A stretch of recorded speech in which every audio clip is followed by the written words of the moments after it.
ಅವರ ಬೆಂಬಲಿಗರು ವಿಧಾನಸೌಧದ ಚೌಕಟ್ಟಿನಲ್ಲಿ ಪಾಕಿಸ್ತಾನ್ ಜಿಂದಾಬಾದ್ ಅಂತ ಹೇಳಿದರೆ, ನಾನು ಈ ಮೂಲಕ ಆ ಪಕ್ಷದ ಅಧ್ಯಕ್ಷರುಗಳಿಗೆ ಮತ್ತೆ ಮುಖ್ಯಮಂತ್ರಿಗಳಿಗೆ, ಉಪಮುಖ್ಯಮಂತ್ರಿಗಳಿಗೆ, ಅವರ ಪಕ್ಷದಲ್ಲಿರ್ತಕ್ಕಂಥ ಪ್ರತಿಯೊಬ್ಬರು MLAಗಳಿಗೂ ಮಂತ್ರಿಗಳಿಗೆ ನಾನು ಹೇಳೋದಿಷ್ಟೇ, ನಿಮಗೆ ನಾಚಿಕೆ ಮಾನ ಮರ್ಯಾದೆ ಏನಾದರೂ ಇದ್ರೆ ನಾಜೀರ್ ಹುಸೇನ್ನ ಇವತ್ತೇನು ರಾಜ್ಯಸಭಾ ಸದಸ್ಯರನ್ನಾಗಿ ಆಯ್ಕೆ ಮಾಡಿದರೆ ಕೂಡಲೇ ಅವ್ರನ್ನ ಸಸ್ಪೆಂಡ್ ಮಾಡಬೇಕು. ಅವ್ರನ್ನ ಸಸ್ಪೆಂಡ್ ಮಾಡಿ ಅವರ ಬೆಂಬಲಿಗರು ಇತ್ತೀಚಿನ ದಿನಗಳಲ್ಲಿ ಅವ್ರ ಪಕ್ಷದಲ್ಲಿ ನಾರ್ತ್ ಇಂಡಿಯಾ ಸೌತ್ ಇಂಡಿಯಾ ಮಾಡಬೇಕು ಅಂತೇಳಿ ಕೂಗನ್ನ ಹಾಕಿರ್ತಕ್ಕಂಥದ್ದು, ಮತ್ತೆ ಔರಂಗಜೇಬು ಬಾಬರ್ನ ಫ್ಲೆಕ್ಸ್ಗಳನ್ನು ಹಾಕ್ತಾ ಇರ್ತಕ್ಕಂಥದ್ದು, ಮತ್ತೆ ದೇಶ ವಿರೋಧಿ ಚಟುವಟಿಕೆಗಳನ್ನು ಮಾಡ್ತಾ ಇರ್ತಕ್ಕಂಥದ್ದು ನೋಡಿದ್ರೆ, ಕರ್ನಾಟಕ ರಾಜ್ಯದಲ್ಲಿ ಸಿದ್ದರಾಮಯ್ಯನವರ ಸರ್ಕಾರ ಯಾರು ದೇಶದ ವಿರುದ್ಧವಾಗಿ ಧ್ವನಿ ಎತ್ತುತ್ತಾರೋ ಅವ್ರ ಪರವಾಗಿ ಇರ್ತಾರೆ ಅನ್ನೋದು ಅವ್ರಿಗೆ ಸಾಬೀತಾಗಿ, ಅವ್ರಿಗೆ ಮನವರಿಕೆ ಆಗಿ ಈ ರೀತಿಯಾದಂಥ ಕೆಲಸಗಳನ್ನು ಮಾಡೋದಕ್ಕೆ ಕಳೆದ 7 ತಿಂಗಳಿಂದ ಇವರು ಶುರು ಮಾಡಿದ್ದಾರೆ. ಅದಕ್ಕೋಸ್ಕರ ಇವತ್ತು ನೀವು ಮುಖ ಎಲ್ಲಿಟ್ಕೊಂಡು ಓಡಾಡ್ತಿರೋ, ಈ ದೇಶದ ಜನತೆಗೆ, ಈ ದೇಶ ಪ್ರೇಮಿಗಳಿಗೆ ನೀವು ಯಾವ ರೀತಿ ಮುಖ ಕೊಟ್ಟು ಮಾತಾಡ್ತಿರೋ ನಮಗಂತೂ ಗೊತ್ತಿಲ್ಲ.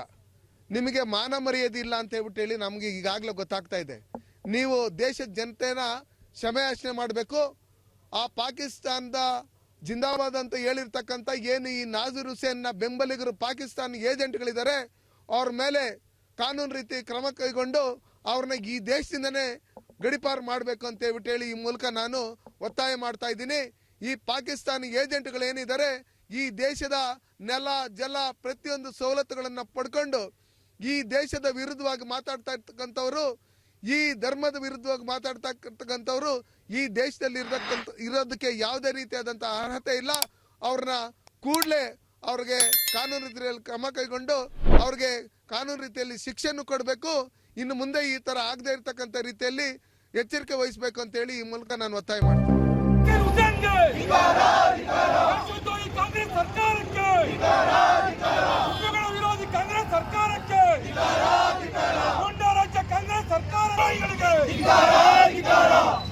ಕೆಲಸ ಮಾಡುತ್ತಿರುವ ರಾಜ್ಯ ಸರ್ಕಾರಕ್ಕೆ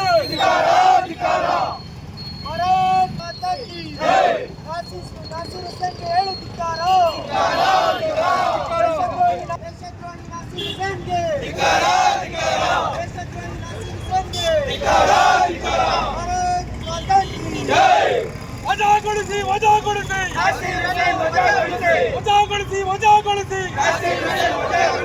ವಜಾಗೊಳಿಸಿ ವಜಾಗೊಳಿಸಿ